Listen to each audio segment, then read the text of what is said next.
Good morning, everybody. This is Tom Broussard. It is Tuesday, January 12th. I happen to remember that date because it is our daughter's birthday today. So happy birthday, Josie Ann, if you happen to, listen to your dad's talking about this stuff. Again, my name is Tom Broussard. I'm up in Maine. Most of you know I've been down in Florida for the last several years. You can look at my roof behind me. Yes, I'm in an attic in a garage next to my son's place, looking for a house here in Maine. And it's going to take us a couple more months, I'm sure, before we can finally have our regular presentations. But otherwise, you see me in sweatshirts and sweaters and everything else because it is fairly cool. The presentation today and the article today is about something called darning. Many of you know about darning. Many of you don't know about darning. When I was a kid, and then later with my wife, she would darn. Basically, it's an odd little word when it comes to sewing, in particularly socks, that help darn. They don't say sew the socks. Excuse me. They darn the socks, believe it or not. And I've always thought about that as I was a kid. You get to see this in my article, but that is what a darning egg looks like with a handle. And you put the sock over the top of it, and then it holds it in position while you can sew it and close up that hole. When I was a kid, I remember darning. My wife did darning all the time, has several darning eggs, including that one, that's hers. And I never really thought beyond that, other than it was sort of cute. Whenever we saw them, they're always cute, a little wooden egg or marble or stone egg. But after my stroke and after I started figuring out how the brain really works, I began to think metaphorically about lots and lots of examples of how in the real world we use a number of things to help repair any number of other things. And darning turned out to be one of those metaphorical examples. And I use a lot of metaphorical examples because unless you're a scientist or a really good SLP or researcher, you don't know a whole lot about the brain and how the brain works. And unless you read about it or begin to be understanding about it, educate you about it, you really won't know a whole lot about it. And if you have stroke and aphasia, the same thing will happen unless you did that in your previous life. You won't necessarily know. And I didn't know anything about the brain before my stroke. I was an engineer for 20 years, had my business for 15 years, then got into education, did not know anything about, sadly, much about my health or educate or health issues more broadly.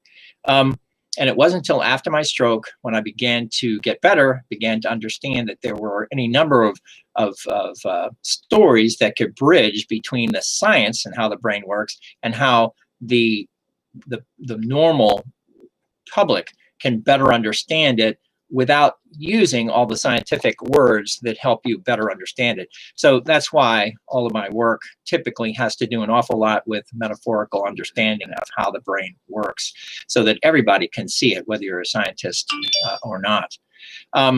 And when it came to darning, after all those years of understanding what darning was, but now having my own stroke and having lost my language and now understanding that I did get better and how I got better, now I try to provide you with more of those bridges.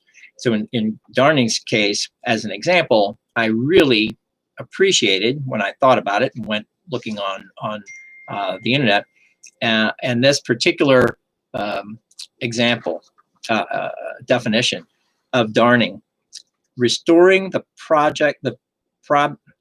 fabric to its original integrity. Now, if you see me stumbling over some of those words, it's because I still have my stroke and aphasia, but the fabric of its original integrity, now it's a lot easier for me to say that the second time. I thought this is fascinating because in truth, when I had lost millions of cells and the associated components of cells, dendrites and synapses, I didn't realize that they're gone and they're never going to come back. But the amazing thing about how the brain works is the remaining cells have the capacity to grow, not more cells, but more of the associated components of dendrites and synapses. And that is how the learning field, because everything with the cells really is a lot more structure than actually, quote, remembering things. What remembers are the dendrites and the synapses. They support the structure with the learning field. And it turns out that the remaining cells have that capacity to grow more, what I now metaphorically call branches and leaves. They regrow, quote, our language, not with additional cells, but with this capacity to grow additional branches and synapses with remaining cells, rebuilding the learning field. And to the degree that when it comes to darning, as a good example, the hole with the sock is not unlike the hole with the language, such that the threads of that sock are gone, right? When it comes to a stroke, you now have a hole there, and you can't just insert. You can have some other patches that could be inserted, but you can't just insert a certain amount of cells and have them somehow all of a sudden become able to use what it used before. It has to be more rebuilt based on not just the cells that it has, but the actual knowledge that those remaining cells have, such that it has that capacity not only to grow, but to grow it in such a way that the redundant systems that we have then allows the brain, because you still can think your way through this, even if you're damaged while you're doing this, such that it can, quote, see the damage and begin to understand that if you do these certain activities, that they will continue to sew, darn, build the fabric, the neurofabric of the brain. It absolutely works that way. And the activities themselves are the needle and thread of neurodarning after the damage from a stroke. That is exactly the way it happens. Because, and this is why I do my work, it isn't like you need a scientist to tell you that you can get better. And I do know when I say this, I don't mean that for everybody. Believe me, it all depends so much on what kind of stroke you have, where it is in your brain, how severe it has been. And I'm incredibly lucky that I only was damaged enough to fall down to see the damage and climb back up so I could better explain it. I know there are too many of my friends who unfortunately still and will continue to struggle to work hard on their language.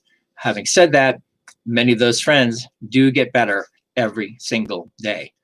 For all those who think that somehow you stop learning after a couple of months or even after a couple of years, that's not the way the brain works. The brain can't not learn, no matter what, because if you are still bringing in information, it then still can provide and weave in the information that's coming into something new that you hadn't known before.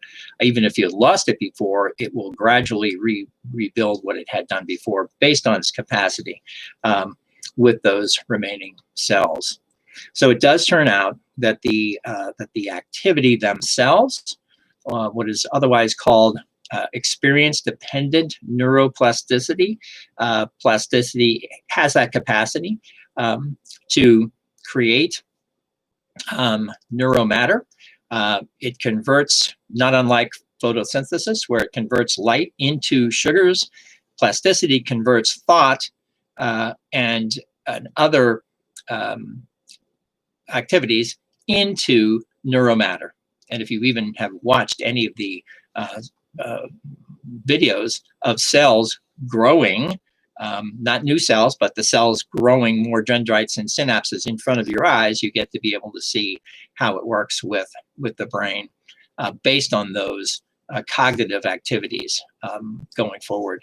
So it's as interesting as it is about darning and people saying, I don't even know what darning is other than just sewing. Well, then it gets easy enough to say, Well, darning is sewing, and sewing is the needle and thread of language activities. And as a result of just doing those language activities, that's how I got better. And it isn't like I got better overnight. I got better in stages that took months and then years and then several years to be able to have this conversation, write an article about it, or books. It takes a long time, but that is how the brain works. Whether you were a toddler learning how to go forward to get into elementary school, the same thing works with the brain who has lost a certain amount of their language, and depending on the activities themselves, begin to grow and sew and repair the holes in the language, not unlike the socks that get darned. So that's it for this week. I do appreciate it. This is the first presentation in 2021. Always a great year coming forward for all of us, but I do appreciate that. And I will start again next month with another article. So I do look forward to seeing everybody. It should be a great year. Have a good time for all of you, and see you soon.